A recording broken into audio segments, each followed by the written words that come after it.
Our family has been making this hummus recipe for years, and we truly love it. So many of our readers have made it too, and they've come back and told us this is their forever hummus recipe. It's so much better than anything you can buy at the store. You've got to try it. I'm starting with canned, but you can use home-cooked chickpeas. We have a link for how to cook them. Drain 1 can. You can keep the liquid, called aquafaba. I'll explain later in the video. For the smoothest hummus, remove the chickpea skins. It's easy, but can be a bit tedious. I usually skip this step and find the hummus smooth enough without peeling.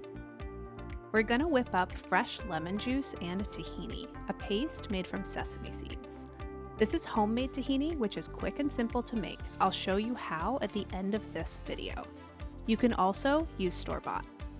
We need a 1/4 cup each of tahini and lemon juice. Fresh lemon juice is best. Now, if you can get the tahini out of the measuring jug, process it with lemon juice, scraping once or twice until they look creamy and whipped. This step is our best secret for amazing homemade hummus. Whipping these in advance makes all the difference. Now they are whipped, let's add more flavor with 2 tablespoons of olive oil and 1 small garlic clove. I finely grate it, but you can mince it before adding. Then finish with a 1/2 teaspoon each of ground cumin and salt. Process for another minute, then scrape the bowl's sides and bottom once more. Add half the chickpeas and process for 1 more minute. Adding half now encourages our hummus to get as smooth as possible.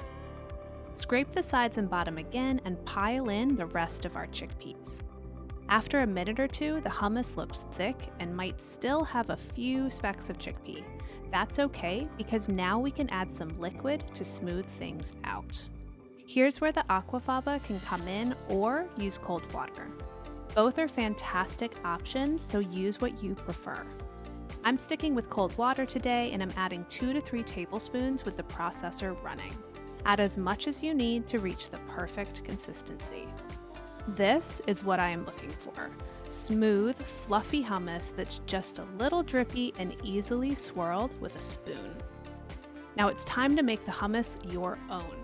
I love a drizzle of olive oil and some sumac sprinkled over the top. We've shared more suggestions in the recipe on Inspired Taste. Serve the hummus in wraps, sandwiches, on top of salads, or as a dip for fresh veggies and flatbread.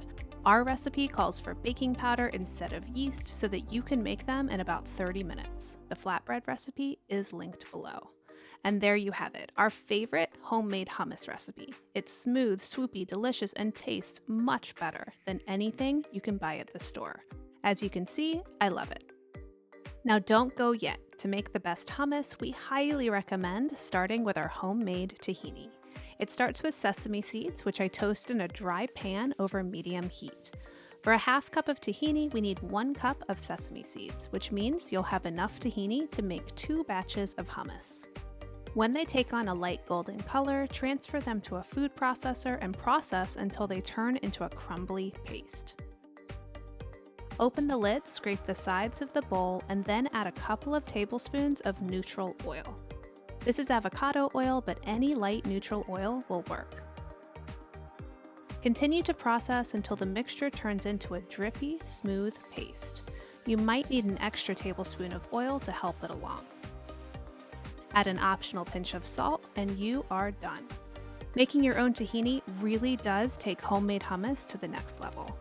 You can store your tahini in the fridge for 1 month. See you next time.